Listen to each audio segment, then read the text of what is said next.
Buongiorno a tutti e bentornati a All Things Design, questo nostro video appuntamento settimanale dedicato al design e all'architettura.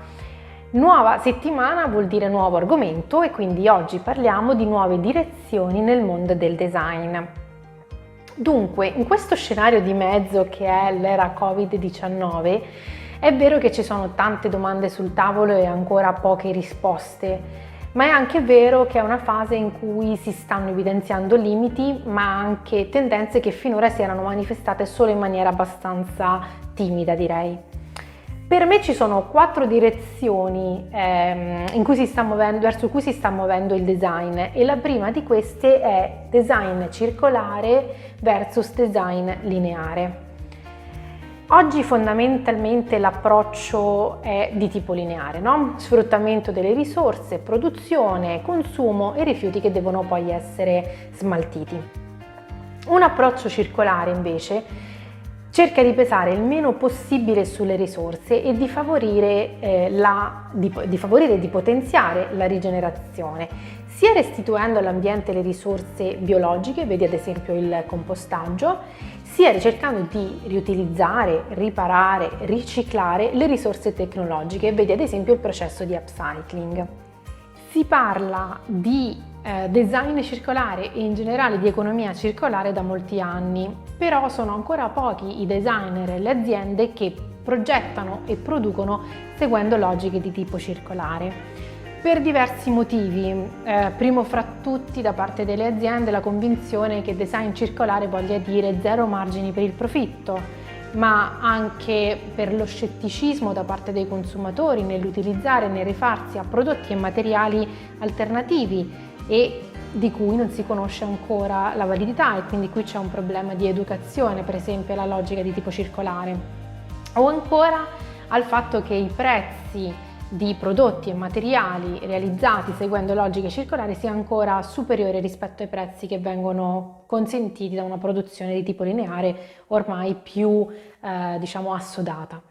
Ma visto che questa è una rubrica che vuole lasciarvi degli input positivi, vi porto degli esempi e vi consiglio di approfondire partendo dai link e dalle risorse che trovate sotto al video. Per esempio, la scorsa settimana stavamo parlando di Salone del Mobile. Ecco, la Norwegian Presence, la rappresentanza norvegese, avrebbe dovuto presentare gli oggetti e i mobili realizzati da 11 designer che stanno pensando circolare e che stanno prestando particolare attenzione ad una progettazione sostenibile. I loro lavori sono stati poi presentati online, quindi portati all'attenzione di un pubblico più grande, e sono prova evidente del fermento che c'è oggi sull'argomento. I loro sono manufatti veri che già esistono, che pensano a lungo termine senza compromessi sulla parte estetica. Un altro esempio di design circolare sono i mobili dello studio tedesco WE, che ha sviluppato un materiale ottenuto dagli scarti di truciolato che si chiama Neolign. Non richiede l'abbattimento di nuovi alberi, ed è 4 volte più resistente del legno tradizionale. Altri esempi ed un approfondimento proprio verticale, più strutturato sul tema design circolare lo troviamo in un ebook di recentissima pubblicazione realizzato dai ragazzi di Soma Studio Milano Italian Bark. Magari riusciamo a organizzare con loro un approfondimento sul tema perché è molto interessante e varrebbe la pena di affrontarlo in un video separato.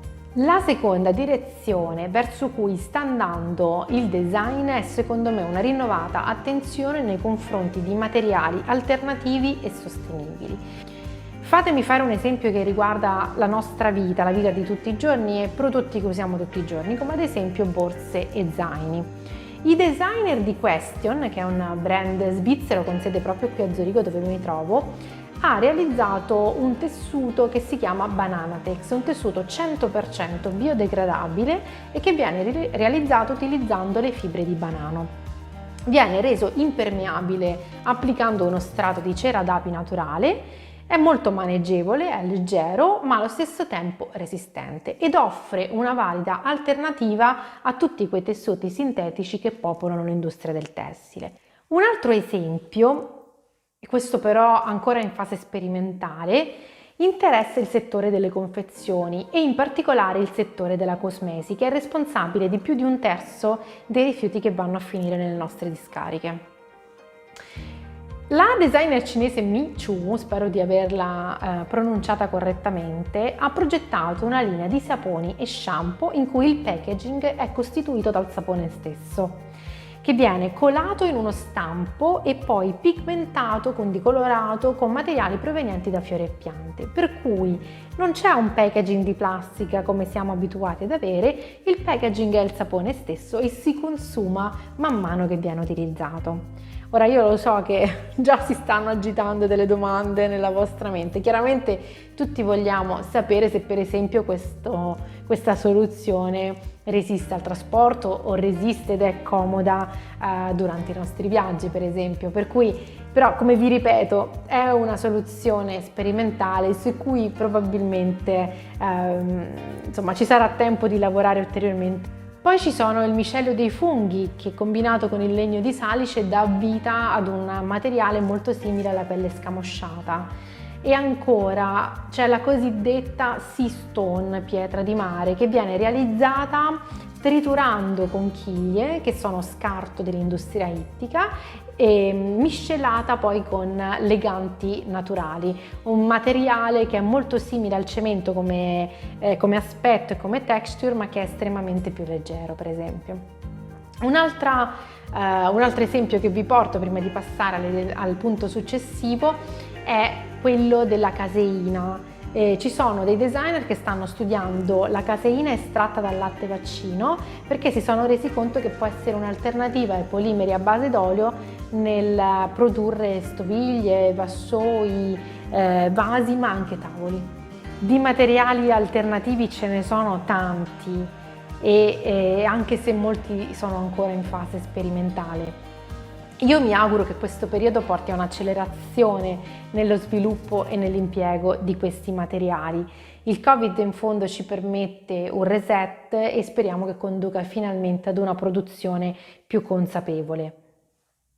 Terza direzione in cui sta andando il design è il legame sempre più stretto tra design e tecnologia. Dispositivi indossabili come Fulu dello studio Tada ci consentono di aggiungere delle sensazioni tattili alla comunicazione digitale. Si tratta di un dispositivo indossabile molto piccolo, si appoggia sull'unghia, delle dimensioni di un'unghia, e ci permette ad esempio di toccare un tessuto mentre facciamo shopping online oppure di inviare una carezza ad una persona a cui vogliamo bene anche se ci troviamo dall'altra parte del mondo. Codici e algoritmi possono anche essere stampati in 3D dando vita ad oggetti e gioielli come nel caso di quelli realizzati dalla designer di Digimorphe con cui ho avuto il piacere di collaborare qualche tempo fa. Per non parlare di intelligenza artificiale e di come possano essere riprodotti ad esempio frame di sfilate di moda. Questo progetto si chiama Camouflage ed è un progetto dello studio RNDR di cui ho letto pochissimi giorni fa in un articolo su Domus. Ecco, alcuni di questi tasselli consentono in questo momento di distanziamento sociale di accorciare le distanze pur garantendo la sicurezza. Altri invece cercano di aumentare una realtà che al momento ci sembra limitata e il tutto utilizzando accessori o strumenti che sono già disponibili alla stragrande maggioranza di noi. Ultima, ma non per questo meno importante, direzione in cui sta andando il design è il digital design, il rendering, che permette sperimentazioni a volte al limite del surreale. Io non so se vi è mai capitato di esplorare gli spazi digitali, le architetture renderizzate di designer come Massimo Colonna o André Resinger. Ecco, sono immagini, sono ambienti che nascono per lo più per la fruizione digitale, ma che in alcune occasioni hanno fatto il salto dal digitale al mondo materiale. È il caso della sedia Ortensia di Reisinger che da immagine 3D è diventata oggetto vero e proprio. Un oggetto che è stato molto difficile da realizzare, è stato un po' challenging e che ha consentito di sperimentare un nuovo modo di realizzare una sedia, è molto texturizzata e se seguite il link che vi lascio sotto scoprirete perché.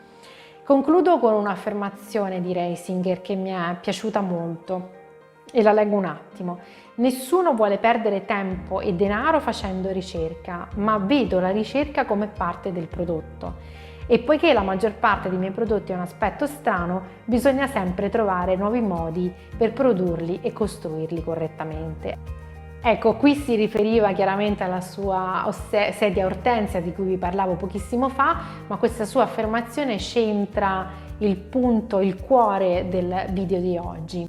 Perché questo è il momento di fare il salto dalla ricerca all'azione e di trovare modi più responsabili e più lungimiranti di produrre. Siamo tasselli di una realtà più grande, ogni prodotto è tassello di un processo molto più grande e molto più complesso su cui abbiamo il potere di agire in maniera positiva.